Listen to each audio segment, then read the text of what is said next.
ville sans marchandises, ça n'existe pas. Une ville sans marchandises, c'est une ville sans habitants, sans bureaux, sans commerce. Donc on doit répondre à ces attentes du consommateur et en même temps essayer d'avoir le moins d'externalités possible. Je pense que tout le monde se rend compte de l'impact que ça peut avoir s'il y a sans arrêt des camionnettes diesel qui ont 10 ans, 15 ans d'âge, qui vont livrer des flux qui sont en augmentation chaque année de 15% en livrant en warning dans toutes les rues de Paris et du Grand Paris. Donc notre rôle en tant que transporteur et d'essayer d'optimiser ces flux. Donc l'emballage des produits, c'est un des premiers sujets sur lesquels on va interroger ce panel de consommateurs dans ce défi. Le deuxième, bien sûr, c'est les habitudes de livraison. Est-ce qu'on va en magasin? Est-ce qu'on va se faire livrer à la maison? Aujourd'hui, il y a beaucoup de flux retour qui sont générés parce qu'il y a une absence au domicile.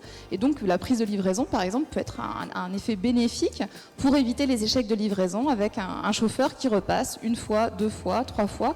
Et forcément, ça a un impact sur la circulation. On a entre 15 et 16 000 véhicules utilitaires électriques. C'est la plus grande flotte de véhicules électriques au monde. À côté de ça, un véhicule électrique utilitaire, ça reste un véhicule utilitaire. Donc on relocalise encore une fois nos sites plus proches de Paris pour 2 choses. Mieux mutualiser les flux et donc avoir moins de kilomètres à effectuer.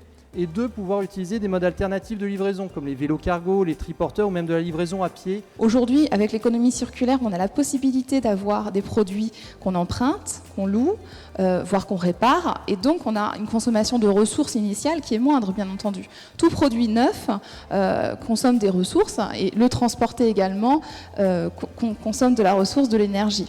Alors évidemment, ces flux entre particuliers qui aujourd'hui vont amener, par exemple, certaines personnes à réexpédier des vêtements qu'elles vendent en seconde main, c'est un nouveau flux qui est en train d'arriver, et donc ça interroge aussi les habitants.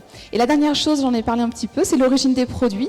Évidemment, quand on consomme un vêtement qui a été confectionné au Bangladesh et qu'il arrive dans nos étals ou alors à la maison, c'est pas la même chose que d'avoir un produit local. On peut parler aujourd'hui des circuits courts en matière d'alimentation aussi, mais ça c'est des choses qu'on souhaiterait interroger.